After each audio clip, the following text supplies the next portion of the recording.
Halo, hari ini kita kedatangan Honda CR-V dengan keluhan ada bunyi berdecit di bagian belakang.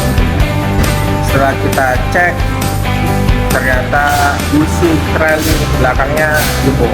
Nah, langsung aja kita lakukan penggantian.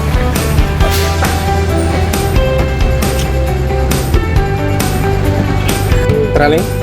Nah, ini kita udah ganti yang sebelah kiri ya. Ternyata emang udah parah banget tuh jebolnya. Makanya dia kalau ada polisi di door atau dudukan itu bunyi berdecit.